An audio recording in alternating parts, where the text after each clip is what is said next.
Semifinal മത്സരം വമ്പിച്ച സ്കോറോടുകൂടി UDF വിജയിച്ചു വരും എന്ന കാര്യത്തിൽ യാതൊരു തർക്കവുമില്ല. കാരണം CPM-ന്റെ അണികളൊക്കെ അതൃപ്തരാണ്.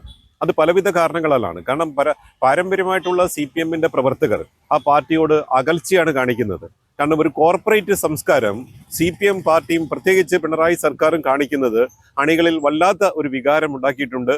അണികളെ സംബന്ധിച്ചിടത്തോളം ഈ പോക്ക് ആ പാർട്ടിയുടെ സർവനാശം ആണ് എന്ന ഒരു ബോധ്യം മുതിർന്ന CPM നേതാക്കൾക്കും അതോടൊപ്പം തന്നെ പരമ്പരാഗതമായി CPM-നെ ചേർത്ത് പിടിക്കുന്ന അവരുടെ അണികൾക്കും ഉണ്ട് എന്നതാണ് വാസ്തവം. അത് ഈ തെരഞ്ഞെടുപ്പിൽ നിർബന്ധമായും പ്രതിഫലിക്കും എന്ന ആത്മവിശ്വാസമാണ് UDF കേന്ദ്രങ്ങളിൽ. ഞങ്ങളെ സംബന്ധിച്ചിടത്തോളം ഞങ്ങൾക്ക് പറയാനുള്ളത് ഞങ്ങൾക്ക് പ്രതിപക്ഷമില്ലാത്ത പല പഞ്ചായത്തിലും അട്ടിമറി വിജയം നേടിക്കൊണ്ട് ഞങ്ങൾക്ക് അവിടെ പ്രതിപക്ഷമുണ്ടാകും. അതോടൊപ്പം തന്നെ കല്യാശ്ശേരി അസംബ്ലിക്കകത്ത് ഞങ്ങൾ ഒരു പഞ്ചായത്ത് കൂടി ഭരണം പിടിച്ചെടുക്കും എന്ന ആത്മവിശ്വാസമാണ് UDF കേന്ദ്രങ്ങൾക്കുള്ളത്. ആ ആത്മവിശ്വാസത്തിലാണ് UDF പ്രവർത്തിച്ചതും. നാളെ 13-ാം തീയതി തെരഞ്ഞെടുപ്പിന്റെ ഫലം വരുമ്പോൾ അത് അണികൾ ഞങ്ങൾക്ക് ആത്മവിശ്വാസത്തോടുകൂടി ആ വിജയത്തെ നേരിടാൻ സാധിക്കും എന്നാണ് ഞങ്ങൾക്ക് പറയാനുള്ളത്. CPM കേന്ദ്രങ്ങളായിട്ടുള്ള പല ബൂത്തുകളും ഇപ്പോൾ സന്ദർശിച്ചപ്പോൾ അവിടെയൊക്കെ ആ നിസ്സംഗത കാണാൻ സാധിച്ചു. മുമ്പൊക്കെ പല വോട്ടിംഗ് സമയത്തും രാവിലെ തന്നെ നീണ്ട ക്യൂ ഉണ്ടായിരുന്ന സ്ഥലത്ത് ഇന്ന് യാതൊരു ക്യൂവും ഇല്ലാത്തൊരവസ്ഥയാണുള്ളത്. അതൊക്കെ പ്രതിഫലിക്കുന്നത് ഒരു ഭരണവിരുദ്ധ നിലപാടാണ്. ഒരു ഭരണവിരുദ്ധ തരംഗം ഈ തെരഞ്ഞെടുപ്പിൽ പ്രതിഫലിക്കുമെന്ന ഉറച്ച വിശ്വാസം UDF കേന്ദ്രങ്ങൾക്കുണ്ട്.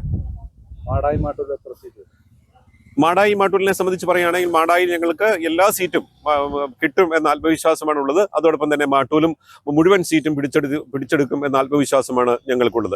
കാരണം മാടായിയെ സംബന്ധിച്ചിടത്തോളം മാടായി 2-3 വാർഡിൽ മോഹന വാഗ്ദാനം നൽകിക്കൊണ്ട് ബഹുമാനപ്പെട്ട MP തന്നെ അവിടെ 1 കോടി രൂപയുടെ ധനസഹായം വാഗ്ദാനം ചെയ്തുകൊണ്ട് ജോൺ ബ്രിട്ടാസ് അവർക്ക് അദ്ദേഹത്തിന്റെ ഓഡിയോ വീഡിയോ സമൂഹ മാധ്യമങ്ങളിൽ 2 ദിവസമായിട്ട് പ്രചരിക്കുന്നുണ്ടായിരുന്നു. പക്ഷേ അതൊന്നും ജനങ്ങളെ മുഖവിലയ്ക്ക് എടുക്കില്ല. കാരണം നമുക്കറിയാം അവിടെ ആര് ജയിക്കും ആര് പരാജയപ്പെടും എന്നതിനെക്കാട്ടിലപ്പുറത്തേക്ക് ബ്രിട്ടാസിന് ഒരു പക്ഷേ അങ്ങനെ ചെയ്യാമായിരുന്നു. 1 കോടി രൂപ അവിടെ പിന്നോക്ക വിഭാഗങ്ങൾക്ക് ധനസഹായം നൽകണമെങ്കിൽ അദ്ദേഹത്തിന് അത് UDF ജയിച്ചാലും LDF ജയിച്ചാലും ചെയ്യാം. പക്ഷേ അതിന് പകരം LDF സ്ഥാനാർത്ഥി ജയിച്ചു വന്നാൽ മാത്രമേ ഞാൻ 1 കോടി രൂപ നൽകൂ എന്ന് പറഞ്ഞത് പെരുമാറ്റച്ചട്ട ലംഘനമാണ്.